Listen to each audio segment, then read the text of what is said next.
Hi, welcome to your Superman news video recapping the events of the week January 30th to February 5th, 2015.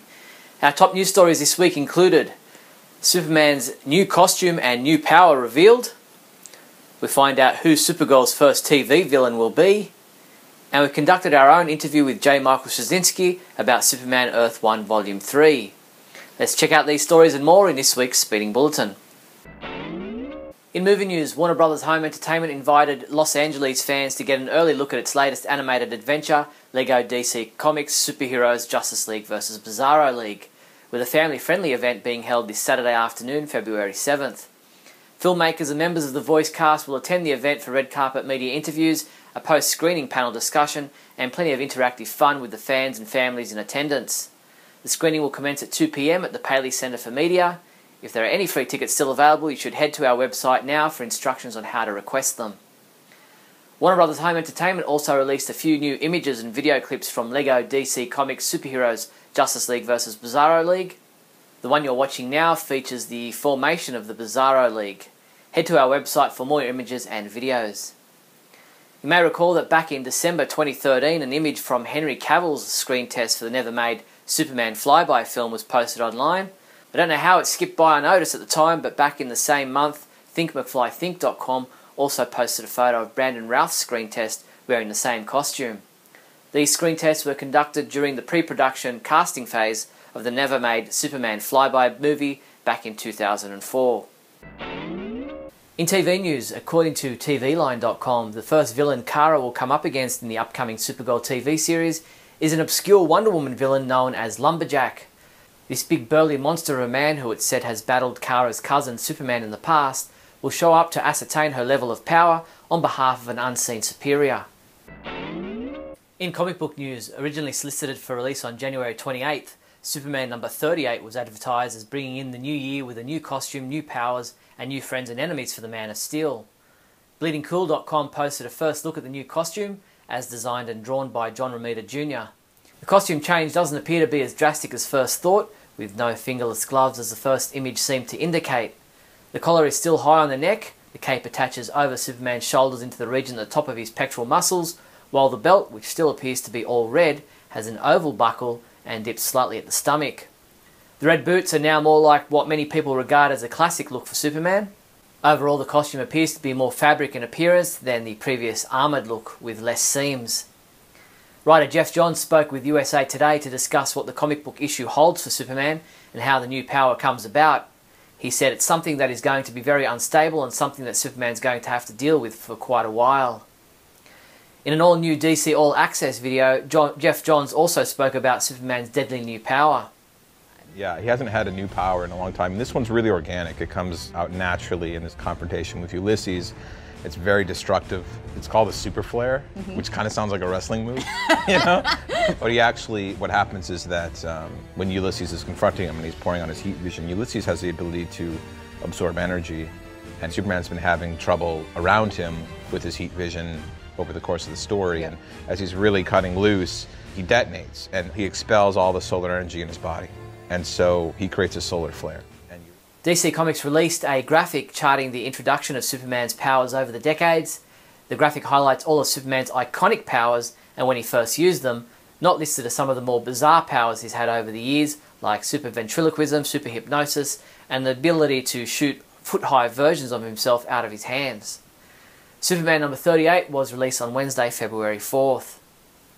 Across March and April, DC Comics will put their normal publishing schedule on hold for the Convergence event, which will resurrect characters and stories from previous continuities.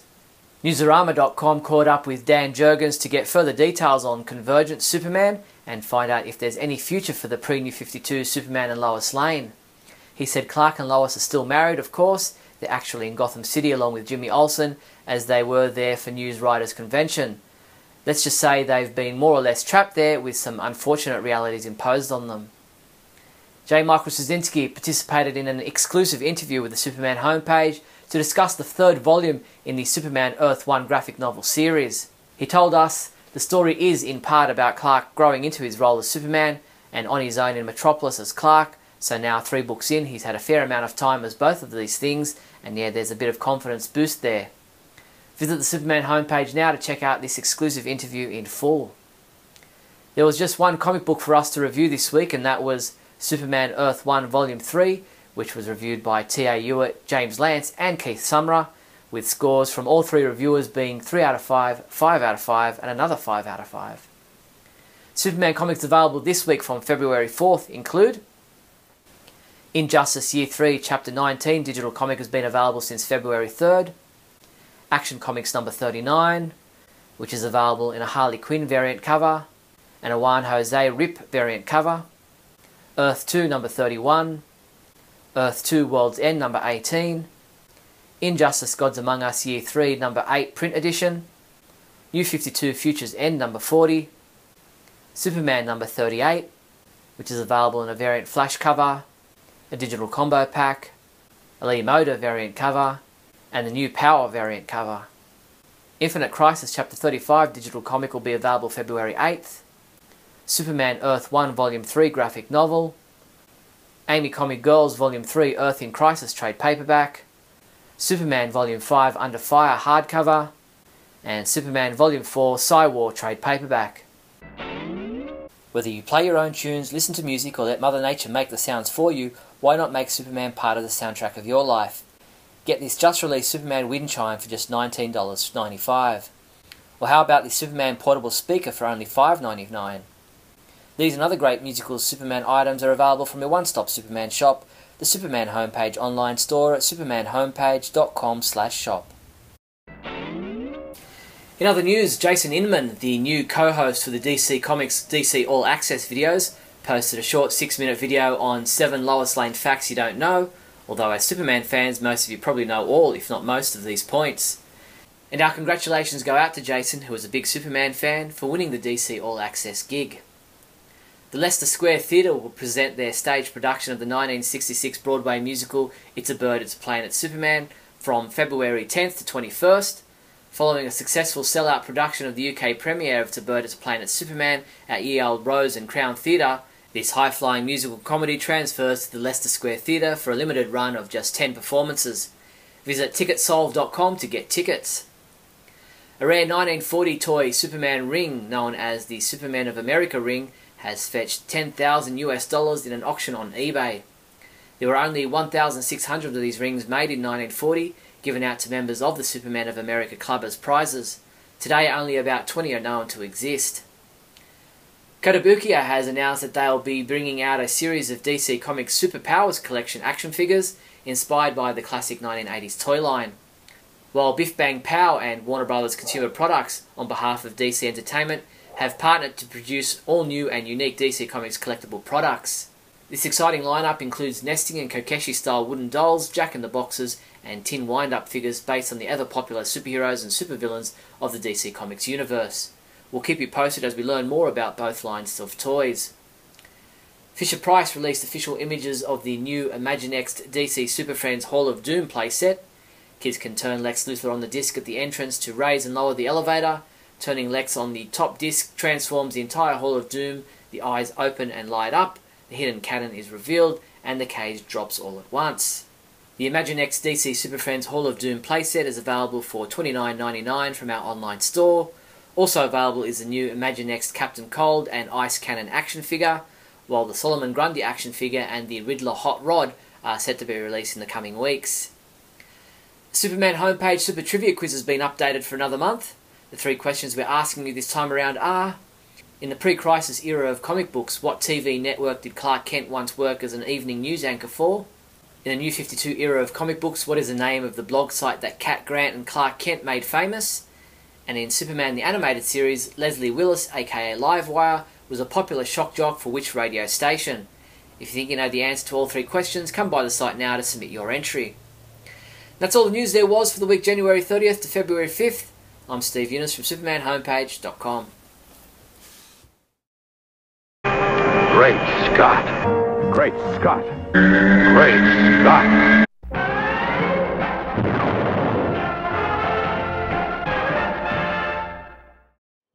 Hello everyone, I'm coming to you live, as always, from sunny Boca Vista, Florida Retirement Village.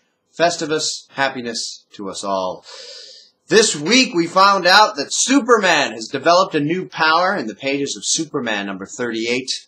If you haven't yet read it, spoiler alert, the art sucks donkey teeth. Now, even though he's developed a new power, it seems like everybody's upset about it. I hear, well, the most powerful hero out there needs another power like I need a hole in the head. Listen, I said this about Electric Superman back in the day when it was Electric Blue, when he lost his regular powers and he needed to wear that blue containment suit. I think Hamilton helped him create it, or Hamilton himself created it. It was necessary for him to be held in because he was this energy being and he could travel around. I said it back then. This was a moment in the life. This was an adventure, a continuing, ongoing thing. Whenever Superman has a cool adventure that changes the status quo or whatever, it's a neat thing for a while. Now, everybody was up in arms then because they said that this was a permanent change. Superman was going to stay Superman, Electric Blue, and he was always going to be that way. I kind of knew at the time that was never going to stand, and I just went along for the ride. There was another story in the 90s where he kept getting bulkier and bulkier. His muscles kept getting bigger. He kept getting more like monstrous. It reminded me of a Hulk story, but it was his power kept getting out of control. It kept getting more and more powerful. And I think people probably got upset then too. But the thing is, it's another story. It's another plot. It's another adventure. My guess is that Jeff Johns' explanation is going to eventually be that it had something to do with Ulysses and the way Ulysses harnessed power from energy and the trip that Superman took to his dimension and to his planet when they got involved in that reactor or whatever it is, when they were collecting all the human energy in order to power the planet before Superman convinced him not to do it. And somehow the crossover, somehow the stop doing that got him infused with more energy than he's ever had before or something. And it's going to be an interesting story for a while, and then he'll get it under control, and it'll probably end up going away. But it's a temporary thing. And, of course, they put new power all over the cover because they want to get people to buy it.